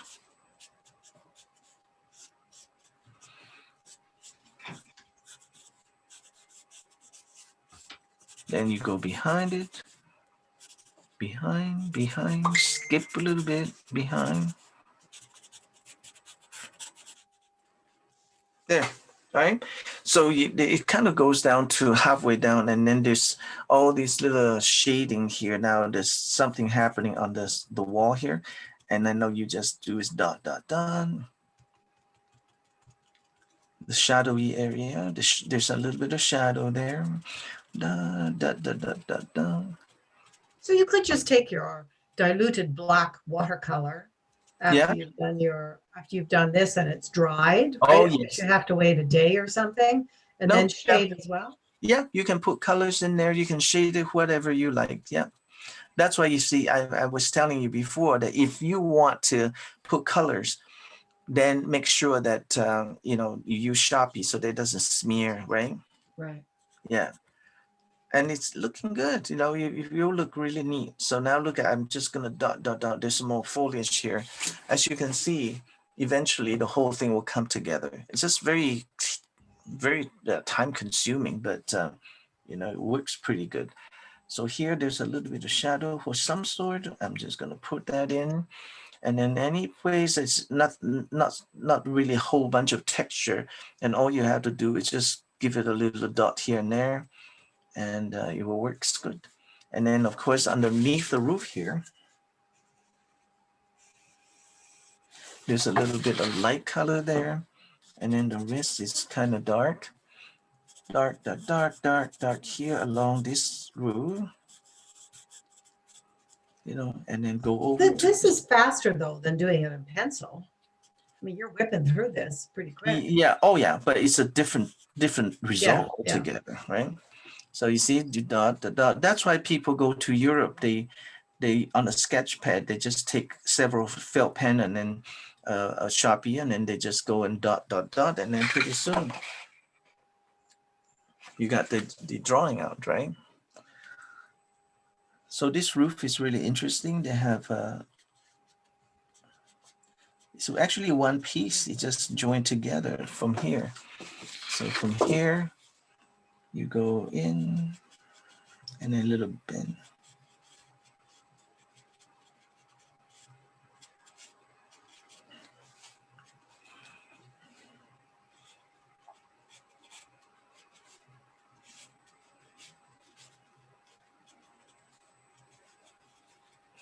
Yeah, no, you know, some people will go and buy special Sharpie, special felt pen like this. No, you don't need to. You just take a regular Sharpie is good enough. These are very permanent anyway. No, you actually can buy those expensive ones. They're quite expensive, different size, meaning the tip. No, you know what? If it's just for fun and stuff, you don't need to have expensive equipment, really. Okay, so there's a little shadow underneath this leaf here and there.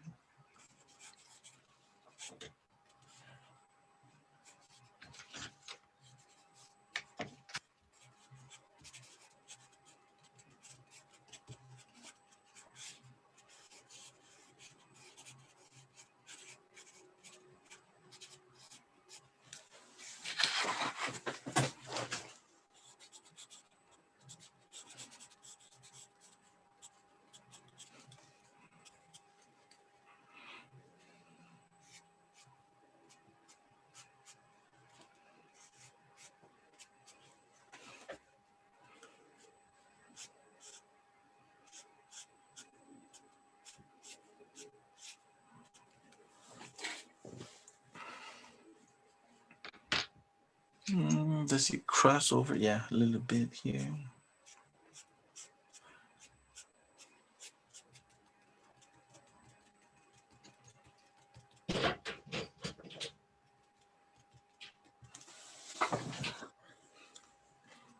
All right.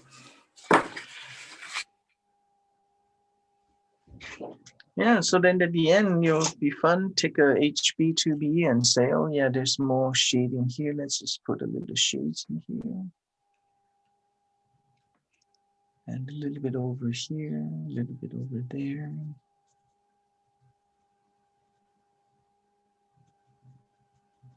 And something, a little bit of a dirty.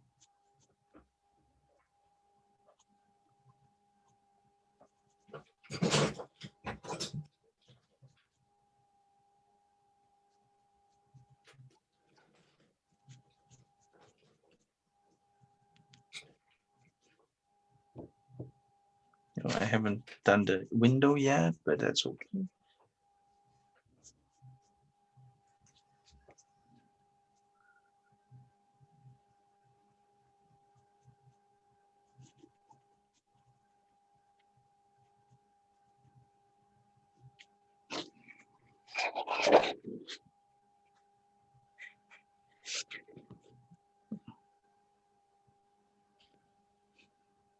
Yeah, it's going to take forever.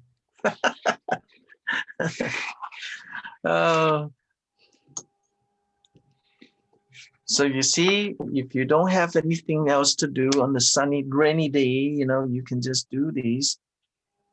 You can sit by your pool in your villa somewhere in a pad in Mexico, and then you just doodle. And it's really quite, yeah. And the nice things is that whenever in the past I don't go to anywhere in the last 2 years. Whenever I went to Mexico, I see all these beautiful courtyards and stuff like that. They are so beautiful. I just take pictures, and then of course, it doesn't really mean anything for me to draw it. And people don't really particularly would buy that kind of stuff. But with some of the people I'm training, student, they have their business in mind. They want to make it into a career, right?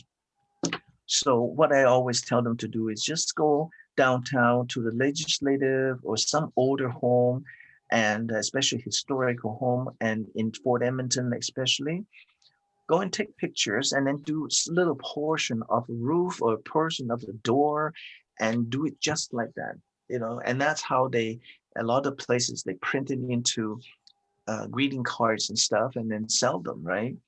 And I got commissioned to do, I did one already for the Fort Edmonton, but they have now new president, and I hope that they will continue to work with me.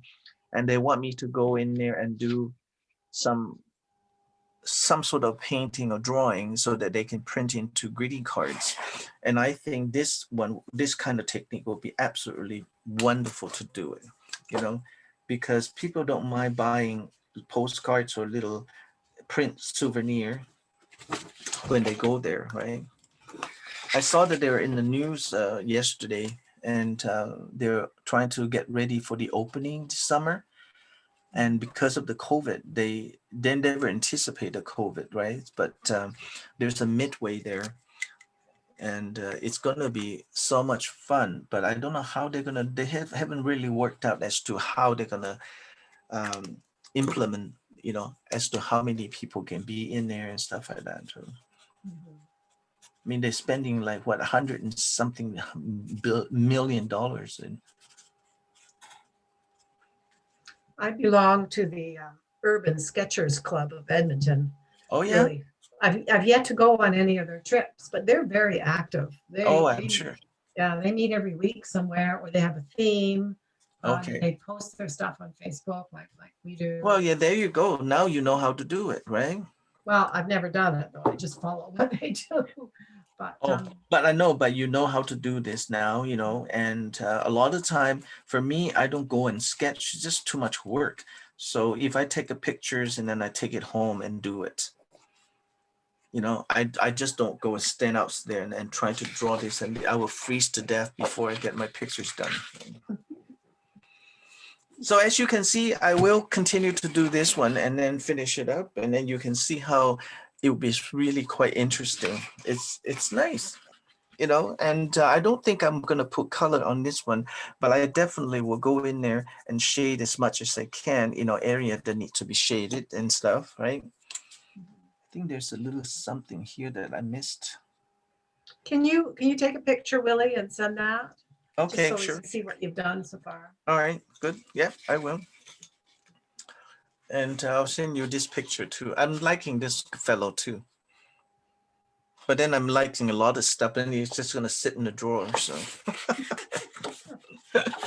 But I do post it on Facebook and people do buy them, you know, that's nice. And sometimes I have clients that just come to my house and then because of COVID, I don't spend much time with them. I just say, here, go upstairs to the living room. I have everything out on the table here.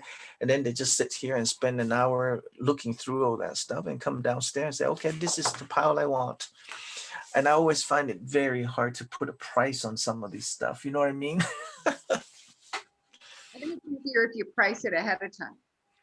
Well, you do that too, but then when they buy like 5, 6 painting, then you feel I just feel like I'm obligated to give them a discount. You know what I mean? Yeah, but it's okay. It's all good. I mean, I always that you know what? If someone appreciate it, why not? You know, I don't need to keep them all here. I can't take it with me.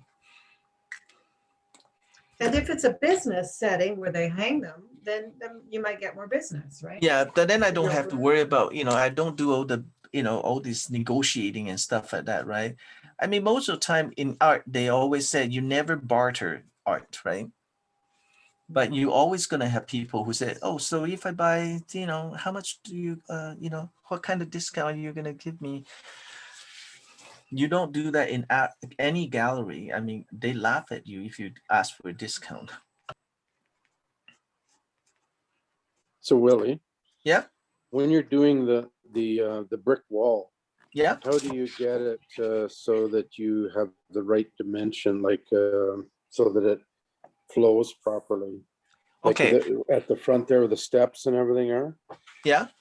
My steps here is a little off, and there's a little line that I don't have it. Yeah. So as long as you find a riser, are you talking about the steps here? Yes, yeah. Yeah. So this is the riser, and there's a lot of leaves that covers here still, and this is the riser, the most obvious one that sits here, right? Yeah. Like that. So there's actually, if I remove these weeds that grow along here, it actually this line going this way. Now, Okay. can you see it now? There's a block there. And then Yeah, the next one is parallel to this. So it goes out this way. Let me get some yucky stuff here off here. And then it goes up again. This is the riser. And then and then you go again. Depends on how big the steps you want, right? Here. Yeah. And here will be your step and then your riser again. See?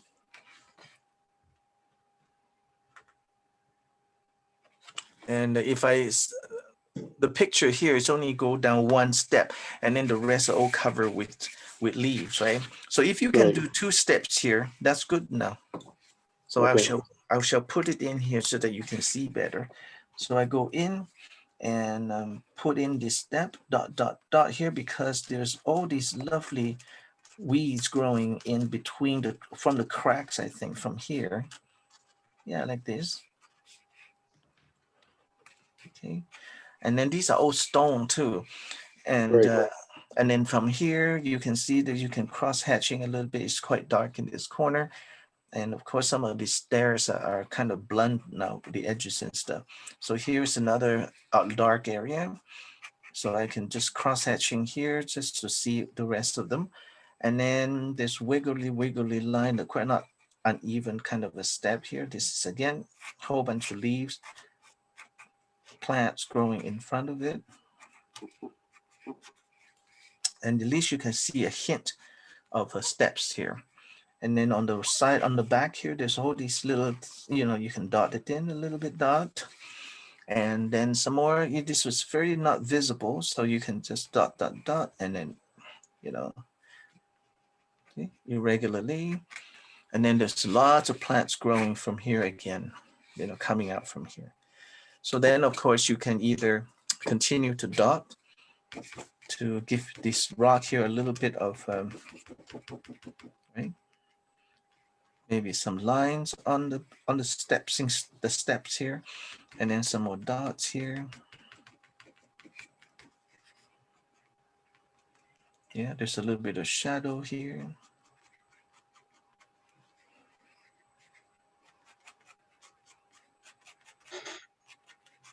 And then you can actually use a pencil later on and say, okay, there may be a little bit of shadow underneath the plant here.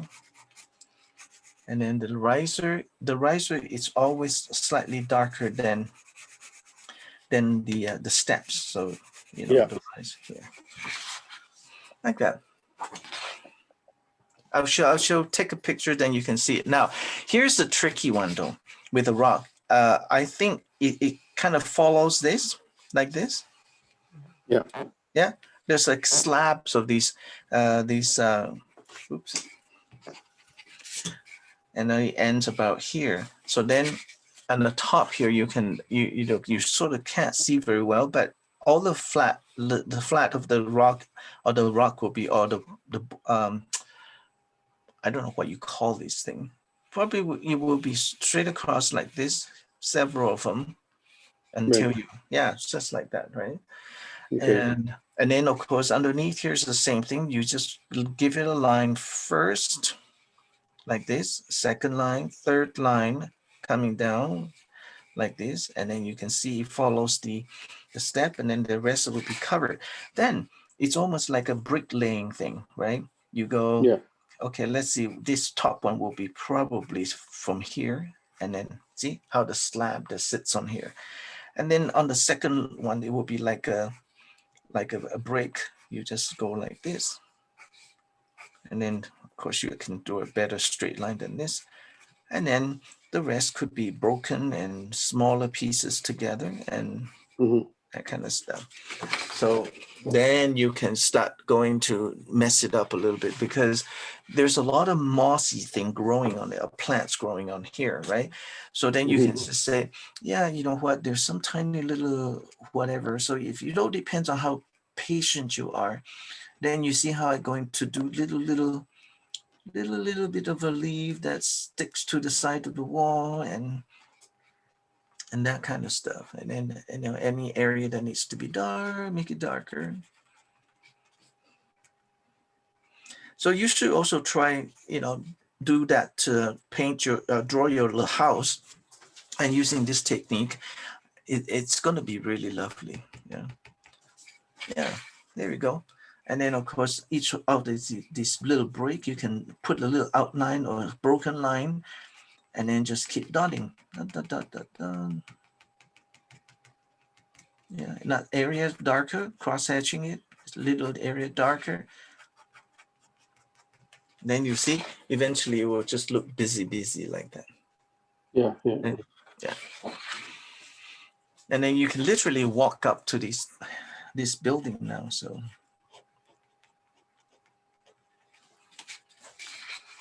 Okay. Yeah. Looks good. That's give you lots of work to do. Like I said, don't worry about following each of the foliage here. Just create your own. And then if you see one that you like, just do repeat. And I'm going to have more flowers over here. So I already penciled it in, this flower. And the rest is just dots and darker leaves and whatever. It's a whole bunch of them. And the same thing with the trees back here. You can see, find the darkest color first. Make all this dark color. Whatever's light, you keep it light. And then you just dot the rest in. And look at this side of the building with the tree, you know, with all the shrubs growing there. It's crazy in there, right? And it's nice. I mean, it's going to wrap around here and then, you know, make a nice frame out of this area here. And then there will be lots of plants that grow underneath these little steps here too. It's really quite cool. Okay, so I might as well just give it an outline here, and I will send this to you.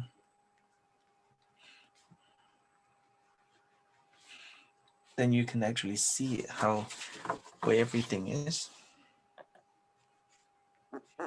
Dot, dot, dot, line, dot, dot, dot, dot, dot, dot, line. You know, there you go. Okay. I'm getting hungry now, but I don't know about you guys. And I'm going to continue to work on these, and I won't play with the white yet. I have all these funny chalk in here now. I'm gonna try the mask, gouache, a gouache white later on. But there's a lot of work still going in there to give all kinds of beautiful shadings and stuff like that for the face. What are we doing next week? Anything to draw up?